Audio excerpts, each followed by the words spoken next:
जय हिंद बच्चों। भारत के संवैधानिक विकास की दिशा में आज हम लोग 1919 ईस्वी के अधिनियम और 1935 ईस्वी के भारत सरकार अधिनियम के बारे में चर्चा करेंगे। तो आइए इस क्रम में सबसे पहले हम लोग चर्चा करेंगे 1919 ईस्वी के भारत परिषद अधिनियम। तो 1919 ईस्वी के जो भारत परिषद अधिनियम है उस अधिनियम को हम मॉन्टेग्यू चेम्सफोर्ड सुधार अधिनियम के नाम से भी जानते हैं। 1919 ईस्वी के अधिनियम को मॉन्टेग्यू चेम्सफोर्ड सुधार अधिनियम इसलिए कहते हैं क्योंकि इस अधिनियम के निर्माण के समय या इस अधिनियम के निर्माण में सबसे महत्वपूर्ण भूमिका भारत सचिव मॉन्टेग्यू और भारत के वायसराय चेम्सफोर्ड ने निभाई थी। इसी कारण या इसीलिए 1919 ईस्वी के अधिनियम को हम मॉन्टेग्यू चेम्सफोर्ड सुधार अधिनियम के नाम से जानते हैं। 1919 ईस्वी के अधिनियम के भारत आगमन के समय भारत के वायसराय चेम्सफोर्ड थे। इस अधिनियम को 1921 ईस्वी में पारित किया गया। मन में प्रश्न होगा कि 1919 ईस्वी के अधिनियम की मुख्य बातें क्या थी। ब्रिटिश सरकार ने इस अधिनियम के द्वारा कौन कौन सी नई कार्य किया, तो आइए चर्चा करते हैं कि 1919 ईस्वी के अधिनियम अर्थात मॉन्टेग्यू चेम्सफोर्ड सुधार अधिनियम की मुख्य बातें। तो नंबर 1, पहली बार उत्तरदायी शासन शब्द का प्रयोग किया गया। पहली बार उत्तरदायी शासन शब्द का प्रयोग 1919 ईस्वी के अधिनियम में किया गया। दूसरा, इस अधिनियम के द्वारा भारतीय कार्यों की देखरेख करने के लिए, मतलब भारत के कार्यों की देखरेख करने के लिए 1919 ईस्वी के अधिनियम के द्वारा एक भारतीय उच्चायुक्त की नियुक्ति की गई। मतलब भारतीय उच्चायुक्त की नियुक्ति 1919 ईस्वी के अधिनियम के द्वारा किया गया। अगली विशेषता कि 8 सदस्यों वाली गवर्नर जनरल की कार्यकारिणी में 3 भारतीय सदस्य की नियुक्ति की गई। मतलब गवर्नर जनरल के कार्यकारिणी में 8 सदस्य थे, जिसमें 3 सदस्य भारतीय थे। इस अधिनियम के द्वारा विषय को पहली बार वर्गीकरण किया गया केंद्रीय विषय और प्रांतीय विषय में। 1919 ईस्वी के अधिनियम के द्वारा भारत में पृथक निर्वाचन क्षेत्र का विस्तार किया गया। जैसा कि हमने कल के वीडियो में बताया था कि 1909 ईस्वी के अधिनियम के द्वारा मुसलमानों को पृथक निर्वाचन प्रदान किया गया।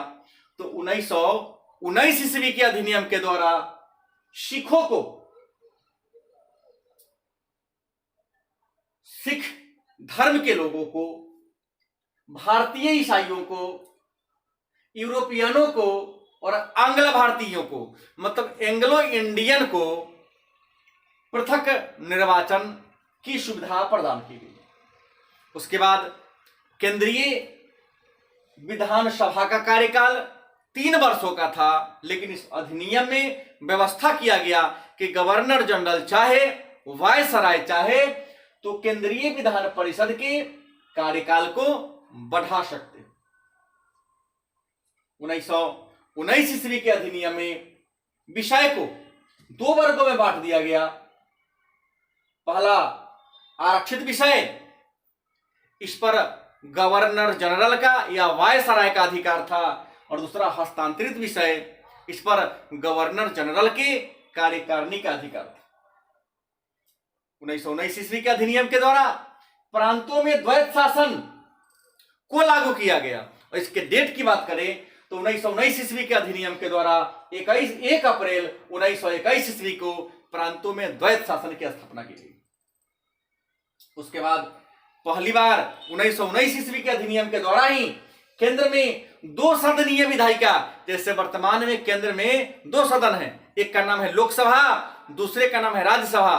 तो 1919 ईस्वी के अधिनियम के द्वारा केंद्र में 2 सदनीय विधायिका की स्थापना की गई, जिसमें एक का नाम था राज्य परिषद, दूसरे का नाम था विधानसभा। मतलब केंद्रीय विधानसभा और राज्य परिषद। राज्य परिषद में 60 सदस्य थे और केंद्रीय विधानसभा में 144 सदस्य थे।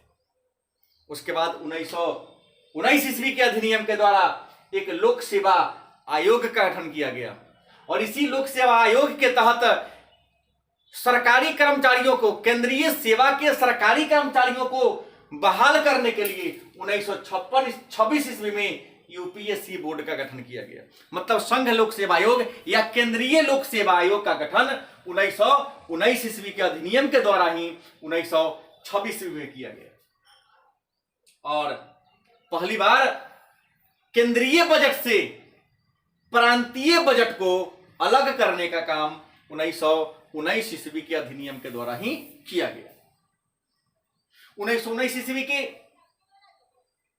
अधिनियम में एक और बातें कही गई कि प्रति 10 वर्ष पर ब्रिटिश या सरकार भारत में संवैधानिक विकास की दिशा में जांच करने के लिए अलग अलग आयोग का गठन करेगी।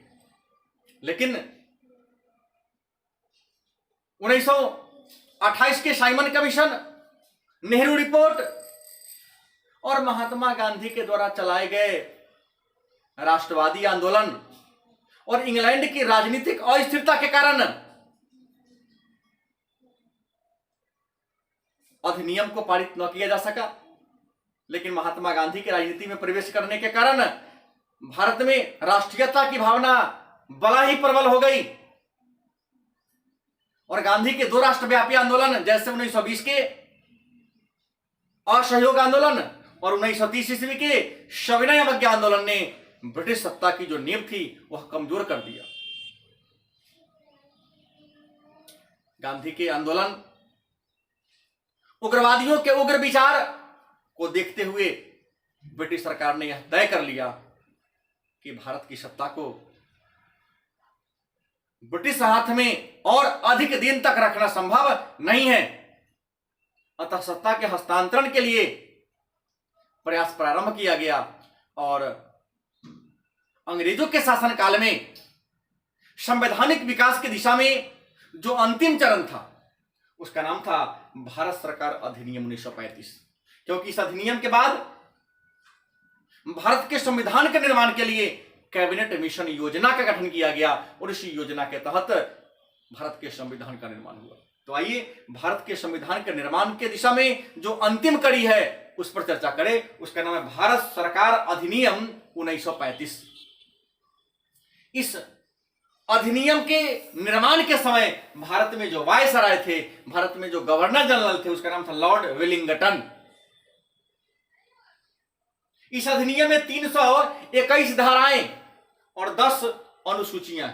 मतलब 1935 के अधिनियम में 321 धाराएं और 10 अनुसूचियां हैं और इस अधिनियम की जितनी भी धाराएं और अनुसूचियां हैं हूबहू भारत के संविधान में जोड़ दिया गया है। इसलिए कुछ विद्वान भारत के संविधान के बारे में आलोचना करते हुए लिखते हैं कि भारत का संविधान भानुमति का पिटारा है और उधार का थैला है, क्योंकि 1935 के अधिनियम को हूबहू भारत के संविधान में स्वीकार कर लिया गया। तो 321 धाराएं और 10 सूचियां हैं। इस 1935 ईस्वी के अधिनियम की मुख्य बातें हैं कि केंद्र में द्वैत शासन को लागू कर दिया गया और प्रांतों से द्वैत शासन को समाप्त करके प्रांतों में स्वायत्तता या उत्तरदायी शासन की स्थापना कर दी। 1935 ईस्वी के अधिनियम के द्वारा संघीय विषय को, मतलब विषय का वर्गीकरण 1919 ईस्वी के अधिनियम में ही किया गया, लेकिन 1935 ईस्वी के अधिनियम में संघीय विषय को भी 2 भागों में बांट दिया गया। एक का नाम था संरक्षित विषय, दूसरे का नाम था हस्तांतरित विषय। संरक्षित विषय पर गवर्नर जनरल का अधिकार था और हस्तांतरित विषय पर गवर्नर जनरल के कार्यकारिणी का अधिकार था।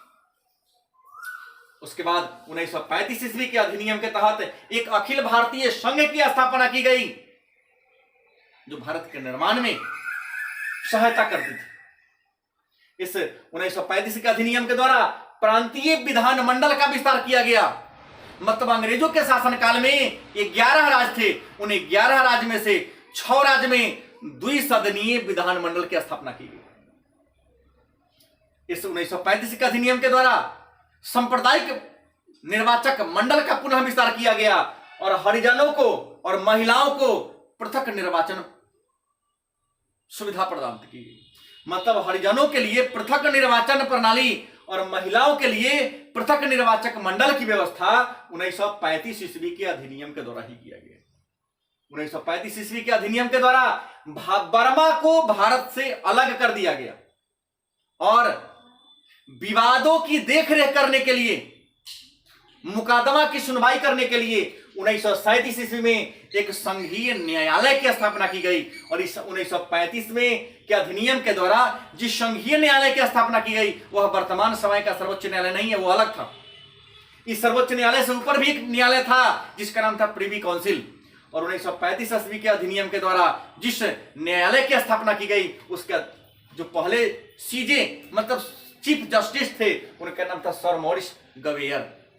मतलब 1935 ईस्वी के अधिनियम के द्वारा जिस सर्वोच्च न्यायालय की स्थापना की गई थी उसके जो पहले मुख्य न्यायाधीश थे उनका नाम था सर मॉरिस गवेयर।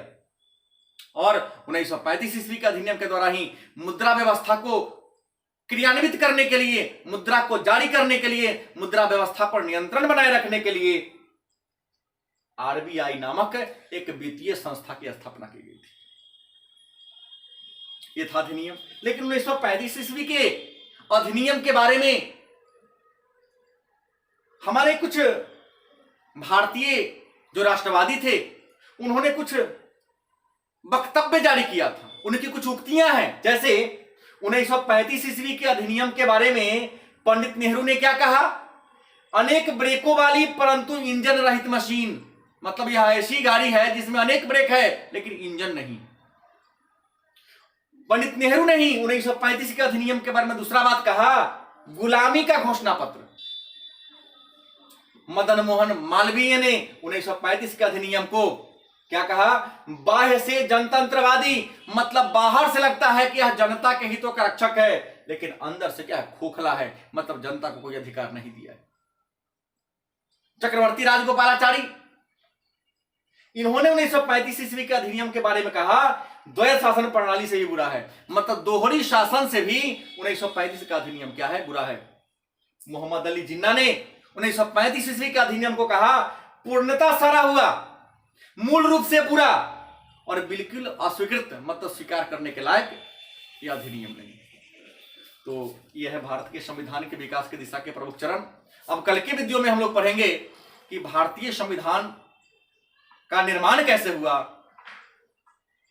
निर्माण के लिए किन किन समितियों का, किन किन सभाओं का गठन किया गया और किन किन देशों से कौन कौन सी बातें ली गई और भारत के संविधान में जोड़ा गया। इसकी चर्चा हम लोग कल के वीडियो में करेंगे। धन्यवाद।